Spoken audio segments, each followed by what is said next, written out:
हमारा कमिटमेंट है झारखंड के सोशल इकोनॉमिकल अपलिफ्टमेंट के लिए हम आगे बढ़ रहे हैं। वित्त मंत्री राधाकृष्ण किशोर और मुख्यमंत्री हेमंत सोरेन जी ने तोड़ने का काम किया। कोई बजट में उपबंध और प्रावधान नहीं किया गया। नमस्कार, जोहार। आप देख रहे हैं चैनल न्यूज में हूं निशा मिश्रा आपके साथ।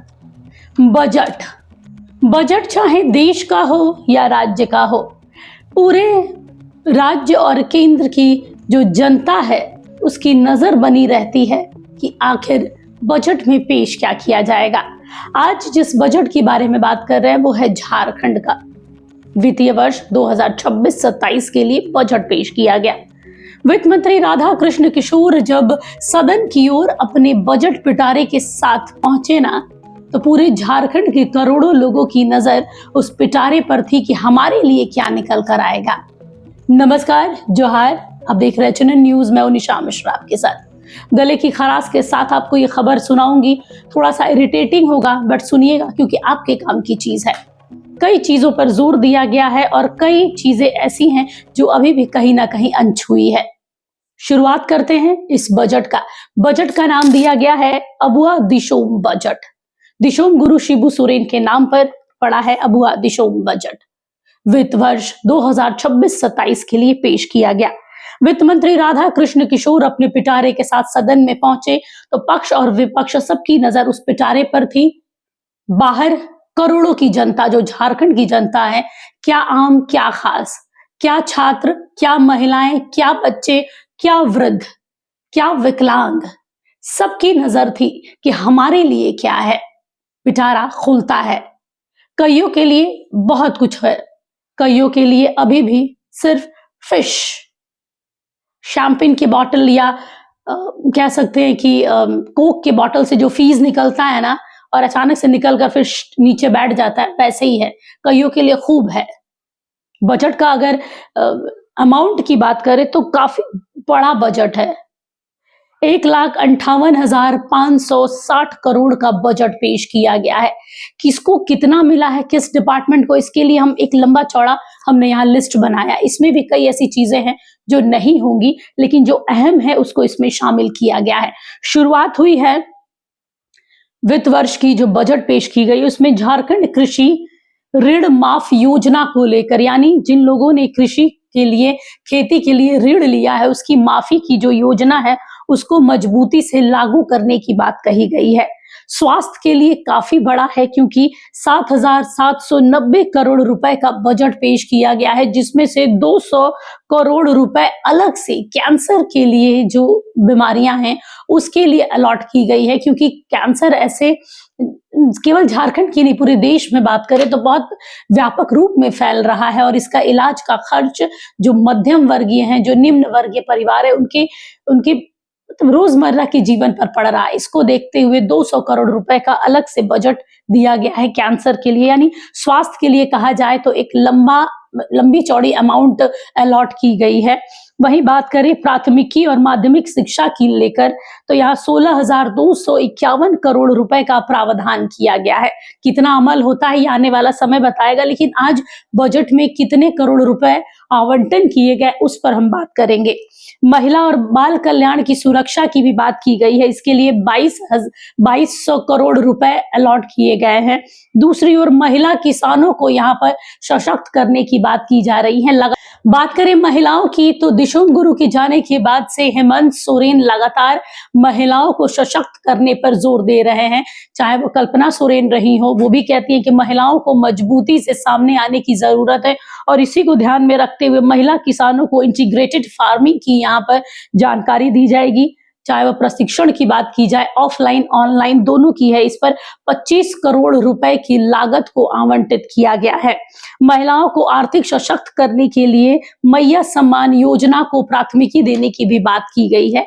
समाज के अंतिम व्यक्ति तक सरकार के द्वारा जो योजनाएं हैं उसका लाभ मिले, इस पर भी जोर दिया गया है। इसके लिए झारखंड सर्वजन पेंशन योजना की बात की जा रही है। यहाँ तक कि स्वरोजगार को भी प्रमोट किया गया इस बजट में, ताकि जो बेरोजगार लोग हैं उन्हें रोजगार मिल सके।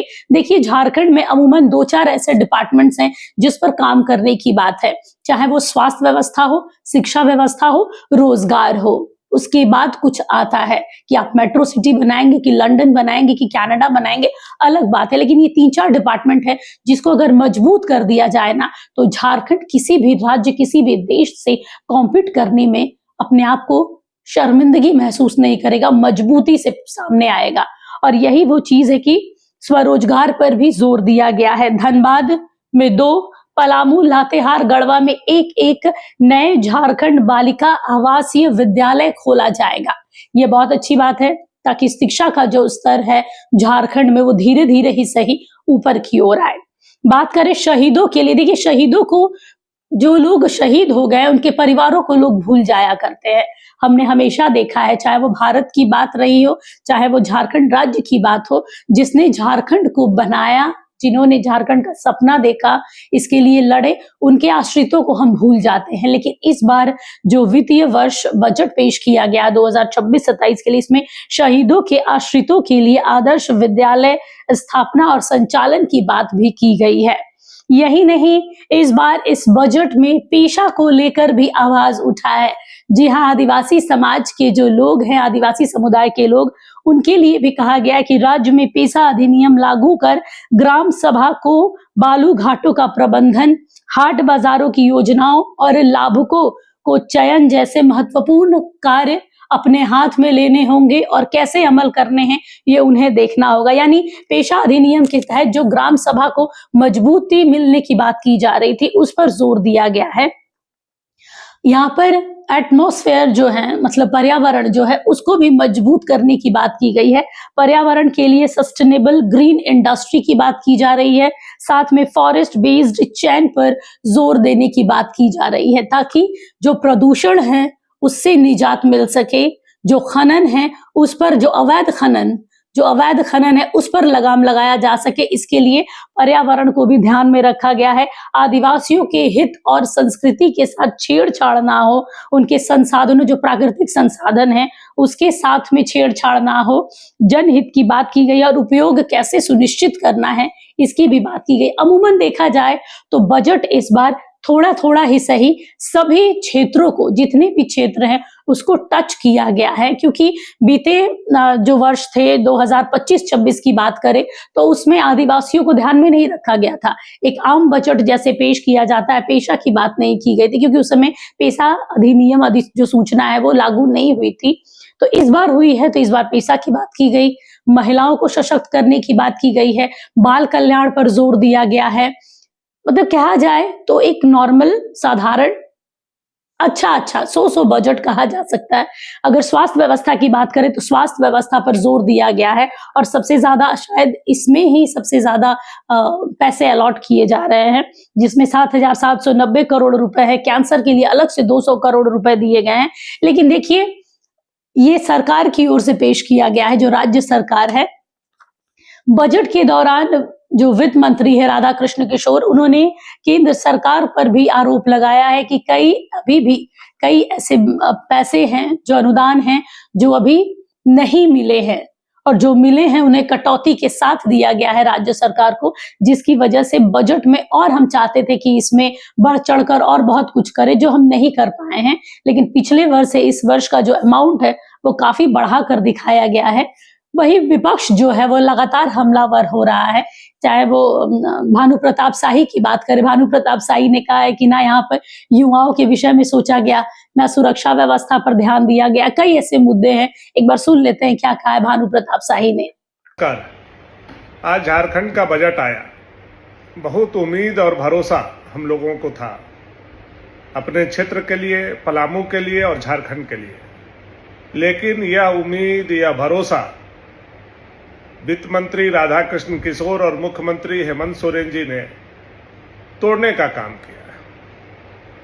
हम लोगों को भरोसा था कि पावर प्लांट भवनाथपुर में लगाने की घोषणा आज होगी। उसके लिए सरकार ने कुछ नहीं बोला, कोई बजट में उपबंध और प्रावधान नहीं किया गया। हम लोगों को भरोसा था कि पूर्व में राधा कृष्ण किशोर जी ने पलामू में लाह फैक्ट्री और शराब फैक्ट्री खोलने की बात कही है, तो कुछ फैक्ट्री लगा करके पलामू के युवाओं को रोजगार मिलेगा, उसके बारे में भी चर्चा इन्होंने नहीं किया।